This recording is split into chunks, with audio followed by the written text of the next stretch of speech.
Here are some ideas to overcome the midlife, post-holiday, post-New Year's slump.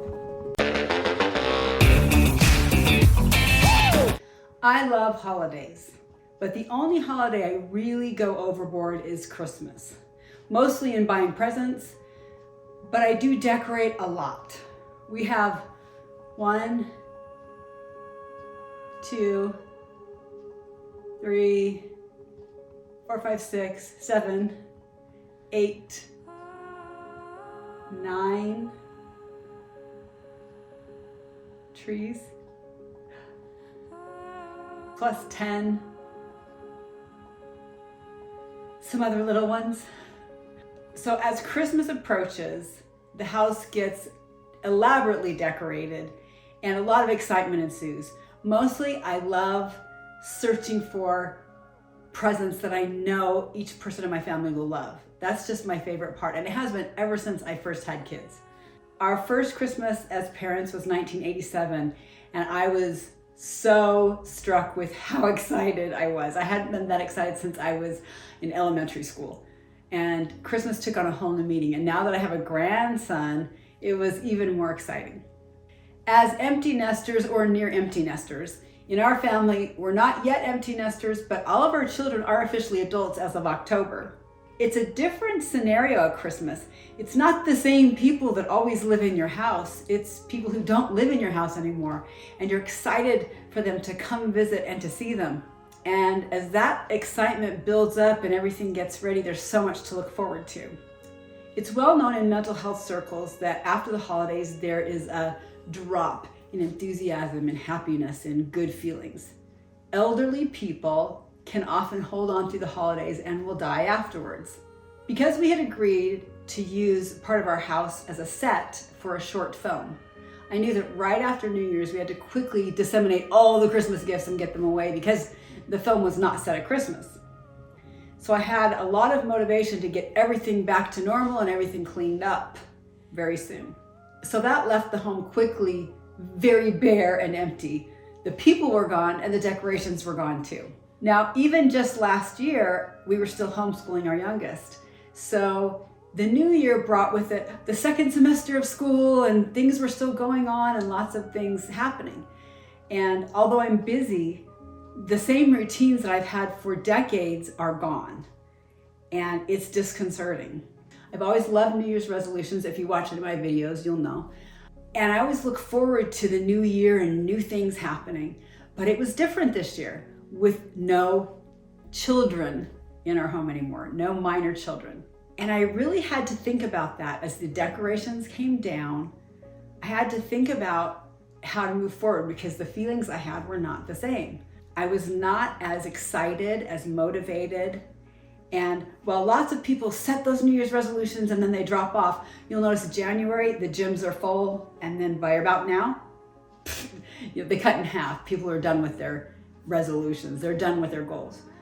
But I realized that in midlife, one of the big challenges is needing to have something to look forward to, needing to create something to look forward to. When you have little children who wake you up at the crack of dawn or before, you have to do things whether you feel like it or not. And in midlife, that's not always true. You have to create internally that motivation and drive. Now, when I got done with college, I chose to stay home with my daughter, who was born 2 weeks before I graduated from college.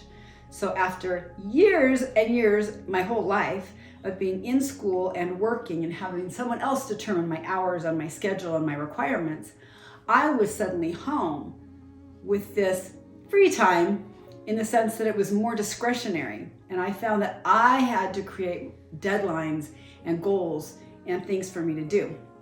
So even when I started running a home business in 1987, I had to be the impetus for those things pushing forward. I didn't have a boss, I didn't have a professor, and I didn't have my parents telling me what to do. And midlife is a little bit like that transition. The family isn't dictating so much anymore. And in order to move forward happily and healthfully, we sometimes need to do that internally. I haven't solved this problem for myself, and certainly not for you, but I've just been thinking about how to create things that will excite me, that will motivate me. So now with less family structure dictating what happens, there is more discretion at how our time and resources are used. And that's exciting. If you've watched before, you know that leisure, dining, travel, fashion, obviously, they're not things that excite me and motivate me. This is my fabulous outfit from Walmart. I'm not excited about buying things or shopping. I'm not excited about lunching with the ladies more. I'm excited about doing good things, about creating solutions, about serving, about really digging in and being able to help people outside of my family. So as I create the goals that I'm working toward, I'm gonna try to do some videos on what those things are. And I hope that you will share in the comments what things excite and motivate you after the holidays to keep pushing forward, and in midlife in general with regard to all the exciting opportunities that we now have. You know, embrace this phase of life and all the good things that come with it too. So that's the video. Wasn't scripted, just some things that are in my head and I wanted to share. I've been so bad at posting that I don't even remember my end tagline. So let me do my best. If you like this video, smash the like button.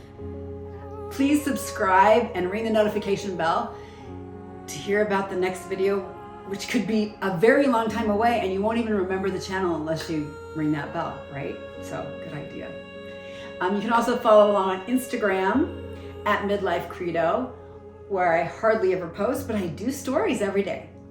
And join the Midlife Tribe on Facebook too, where we are thriving midlife without the crisis. Now you go out and have a motivating week. Take care.